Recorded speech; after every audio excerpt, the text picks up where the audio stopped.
Bentornati al nostro giro su Siena, la prima puntata su Siena è qui.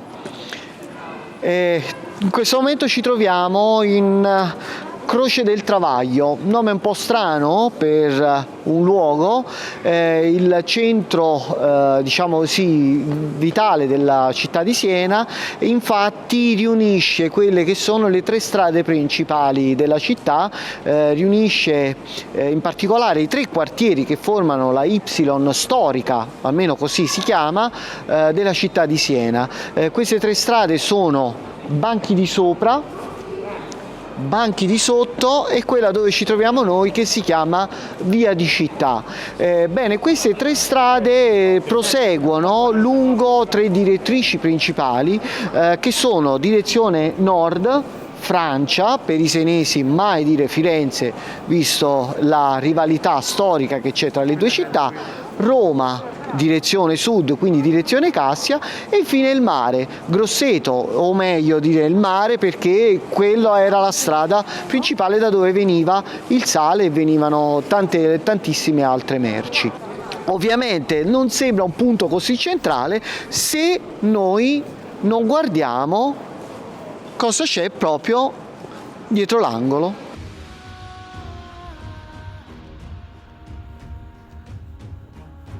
Bene, benvenuti in Piazza del Campo, una delle piazze più belle d'Italia sicuramente, e la sede della famosa gara chiamata Palio di Siena.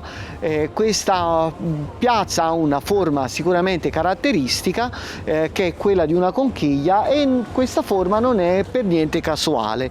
Infatti è uno dei primi esempi di piazza costruita sulla base di una progettazione. Infatti in tempi medievali, nel 1300, il governo dei Nove, un governo che è durato molto a lungo a Siena e che ha rappresentato l'epoca d'oro della città, ha voluto costruire la piazza e il palazzo in contemporanea, progettandone la forma e i vari spicchi. Infatti, casualmente ma non casualmente, gli spicchi che vediamo in Piazza del Campo sono esattamente 9. Altra cosa importantissima della piazza ovviamente è la fontana, uno degli elementi più importanti della piazza, emblema della ricchezza e della potenza della Repubblica senese nel 300 e della Repubblica dei Nove, è sicuramente Fonte Gaia, costruita su progetto di Jacopo della Quercia. Questa fontana rappresenta senza dubbio un elemento importantissimo per la città.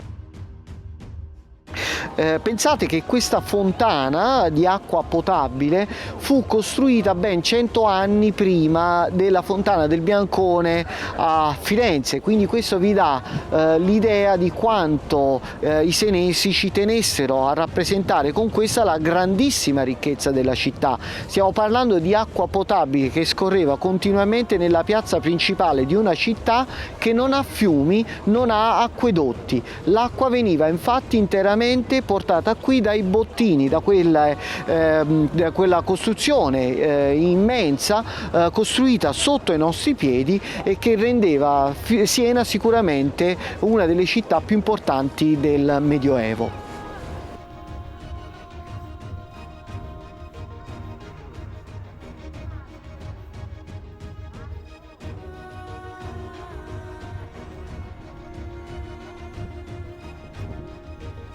Nell'ambito del progetto dell'allargamento del Duomo di Siena, che i senesi vollero assolutamente per dimostrare la grandezza della loro Repubblica, si è deciso di spostare il battistero dalla parte anteriore alla parte posteriore del Duomo.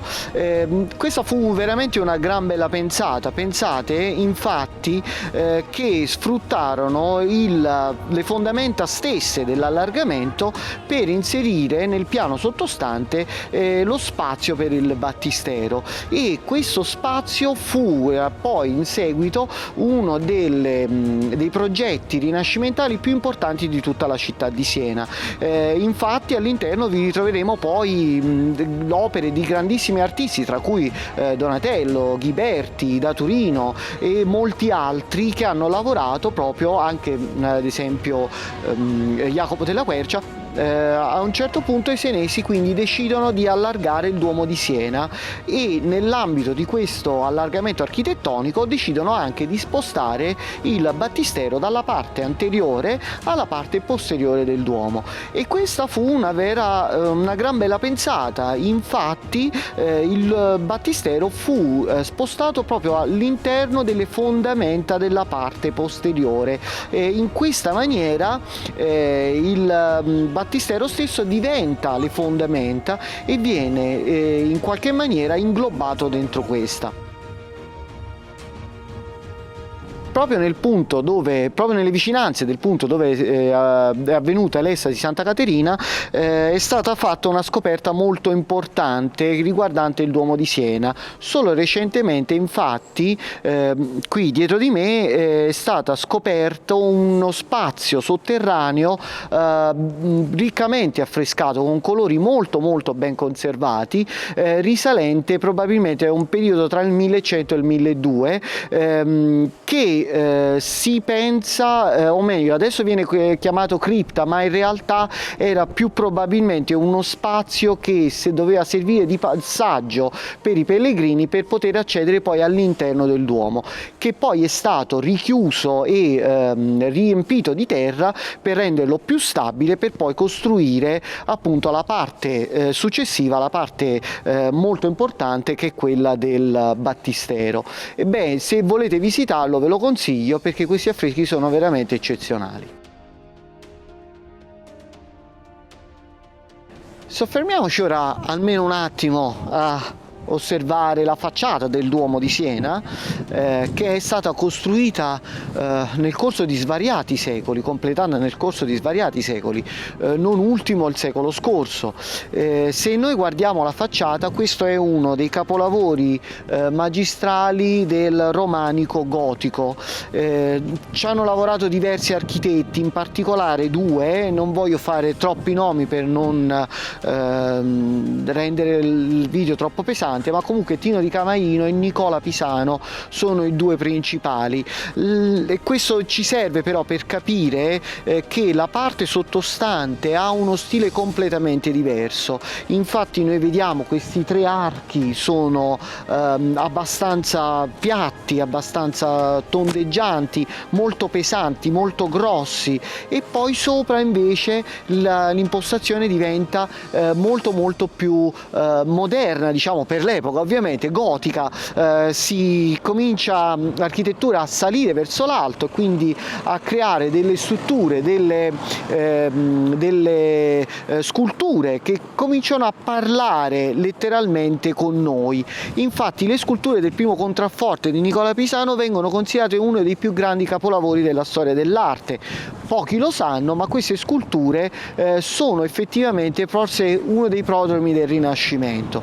Che cosa hanno di così interessante? Intanto sono elementi scultorei che si dividono finalmente dalla struttura architettonica, hanno una vita autonoma rispetto al resto della facciata, e addirittura parlano tra di loro. Osservate ad esempio le due sculture in alto sulla destra, come interloquiscono tra di loro, e ancora molto più importante è chi sono questi soggetti. Sono soprattutto profeti, ma ci sono due di questi personaggi che non sono, o meglio, vengono considerati dei profeti ante litteram, e sono Aristotele e Platone. Pensate, due filosofi greci, due personaggi che non hanno nulla a che fare con la religione cristiana, sono in facciata, e questo ci dà l'idea dell'importanza culturale, della forte cultura che avevano i senesi all'epoca per poter mettere due importantissimi filosofi greci su una facciata sulla facciata del loro Duomo. Molto importante e molto famoso è anche l'interno, all'interno del Duomo di Siena, il pavimento a cosmatesche o a commesso marmoreo, che ha sicuramente impiegato numerosi artisti e artigiani nel corso di ben 9 secoli, partendo dal 1100 per arrivare fino al secolo scorso. Molti di questi hanno visto soprattutto artisti senesi, tranne il Pinturicchio, che probabilmente è anche il più importante, e è considerato il massimo capolavoro che è possibile vedere all'interno del Duomo.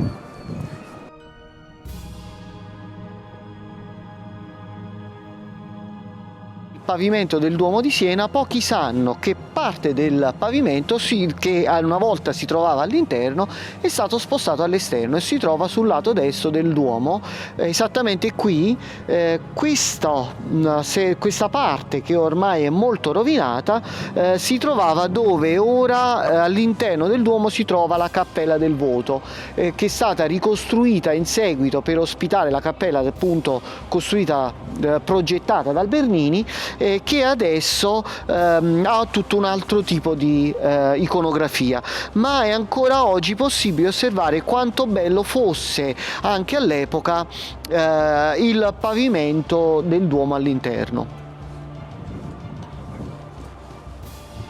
Osservate anche questo decoro con i delfini. Pensate, questo è all'esterno, È stato, come dire, estromesso, non era abbastanza bello.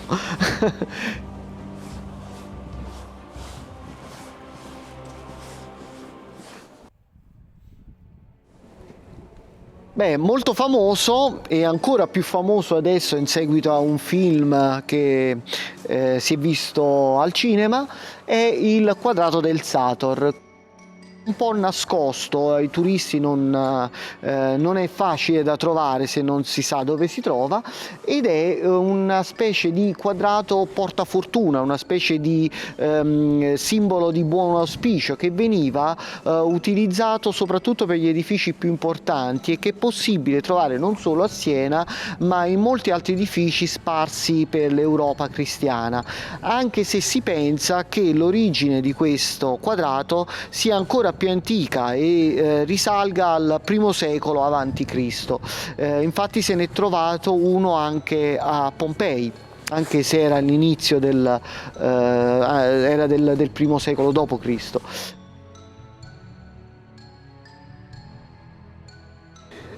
Dopo aver completato il Duomo di Siena tra il 1100 e il 1200, opera fantastica, straordinaria, probabilmente uno dei duomi più belli d'Italia, o forse io oserei dire il più bello d'Italia, i senesi non si sentono ancora soddisfatti e dicono: va, sai cosa, è troppo piccolo, lo voglio più grande, e decidono di ingrandirlo. Chiamano numerosi architetti per questo progetto, che a occhio sembrerebbe una cosa semplice, in realtà molto complesso, perché essendo il Duomo già completato, riuscire a ingrandirlo senza distruggere quello che era già stato fatto risulta un lavoro molto molto complesso, e infatti per lungo tempo questo progetto viene accantonato perché i grandi architetti dell'epoca dicono: guardate, non si può fare, è un problema, è troppo difficile. E poi alla fine in realtà i senesi decidono di farlo comunque e cominciano questo lavoro proprio dalla zona dove ci troviamo noi adesso. Questa si chiama Piazza Jacopo della Quercia e dietro di me potete vedere quella che doveva essere la controfacciata del nuovo Duomo di Siena. Ovviamente ora ci troviamo in uno spazio aperto, dovete immaginarvi un'enorme copertura sopra le nostre teste, e questa parete parete che non esiste, non sarebbe dovuta esistere, è stata aggiunta successivamente per poi ospitare il museo dell'Opera del Duomo, e invece dall'altro lato una parete molto grande che andava a chiudere tutto lo spazio. Bene, questo spazio vi dà un attimino l'idea di quanto immensa doveva essere il Duomo, perché questo doveva essere soltanto metà del Duomo. Infatti i transetti laterali dovevano essere la nuova navata principale del Duomo, e infine doveva essere allargata poi anche successivamente alle spalle di questa, quindi un progetto veramente faraonico, purtroppo rimasto solamente sulla carta, rimasto incompiuto. Perché è rimasto incompiuto? Beh, i motivi sono vari. Il motivo principale è perché quegli architetti che avevano detto ai senesi guardate non è una buona idea, avevano ragione. Problemi quindi strutturali rendevano questo lavoro estremamente complesso, difficile, e alla fine dovettero abbandonarlo. Ma ci furono anche altri problemi, forse ancora più importanti. Nel 1348 arriva la peste a Siena, come in tutta Italia, in tutta Europa, e questo ovviamente mette a dura prova la città, non solo finanziariamente, ma soprattutto a livello di manodopera. Quindi i lavori vengono sospesi. In realtà i soldi ci sono, perché tutte le famiglie che muoiono lasciano poi in eredità proprio al museo, all'Opera del Duomo parte dei loro danari, quindi i soldi ci sono per costruire, ma manca proprio esattamente la manodopera. Il progetto viene interrotto e non verrà mai più ripreso. In compenso quegli stessi soldi andranno poi ad arricchire l'interno del Duomo, e infatti oggi ci troviamo uno dei Duomi più ricchi da quel punto di vista di opere d'arte, tra cui abbiamo Donatello, Michelangelo, Bernini, tantissimi altri. Molti che vengono qui ovviamente in questa piazza si soffermano a vedere la magnifica facciata del Duomo di Siena, ovviamente, ma molto importante anche l'edificio che si trova esattamente di fronte. E beh, cos'è questo edificio? È enorme, un po' dismesso magari, non sembra essere molto importante. In realtà è un edificio immenso, di grandissima importanza, uno degli edifici anche più antichi ancora in piedi a Siena. Si chiama Santa Maria della Scala. Quindi il Santa Maria della Scala fu costruito per dare ospitalità ai primi pellegrini. Questi pellegrini che dovevano o volevano arrivare a Roma per pregare sulla tomba di San Pietro, o ancora volevano raggiungere Gerusalemme, necessitavano di fermarsi lungo il percorso. Spesso utilizzavano un percorso che era stato descritto in precedenza, in particolare uno che è quello descritto dall'arcivescovo di Canterbury Sigerico. Questi pellegrini si fermavano spesso a Siena, era una delle fermate più importanti, e proprio qui ricevevano aiuto, ricevevano ovviamente cibo e cure. Da lì questo Santa Maria della Scala si ingrandisce sempre di più. Per poter dare cibo aveva bisogno di comprare terreni, per comprare terreni ovviamente aveva bisogno di coltivarli, quindi dava lavoro, produceva cibo, e diventava sempre più grande, sempre più importante, fino ad ingrandirsi al punto da diventare un vero e proprio ospedale, che ancora nel 1980 era l'ospedale proprio di Siena. Bene, questo edificio ospita ancora oggi alcuni degli affreschi più interessanti che è possibile vedere riguardo al 1500 e al tardo Rinascimento, soprattutto nell'area del pellegrinaio, e ospita un museo molto interessante riguardo la storia di Siena, anche la parte archeologica e la parte più antica della città di Siena.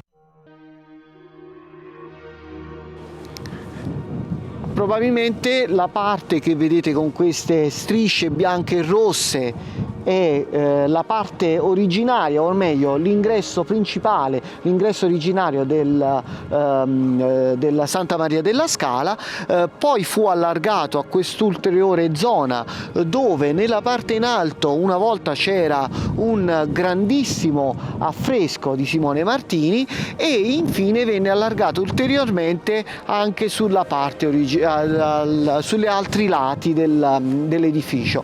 È interessante notare che all'interno del Santa Maria della Scala ancora oggi c'è un'intera strada medievale rimasta intatta proprio perché conservata all'interno del complesso museale. Ancora interessante notare un dettaglio che poca gente conosce. Se noi guardiamo qui sul pavimento notiamo una striscia bianca. Cos'è questa striscia bianca? Perché c'è questa striscia bianca? Questa non è una cosa moderna, è una cosa antica, è medievale. E perché c'è? Beh, dovete sapere che il Santa Maria della Scala era gestito da un ordine laico e il terreno davanti al Santa Maria della Scala veniva utilizzato comunemente per seppellire i morti e si pagava per poter essere seppelliti qui, quindi era un business molto importante.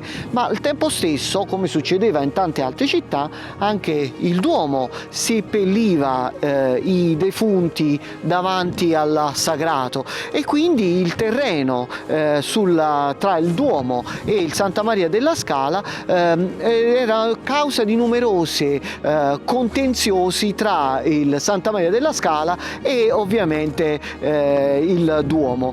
Quindi cosa decisero di fare? Di dividere il terreno in due, quindi da questo lato si seppellivano i defunti del Duomo, dall'altro lato si seppellivano i defunti del Santa Maria della Scala e ancora oggi è rimasta la riga nel mezzo.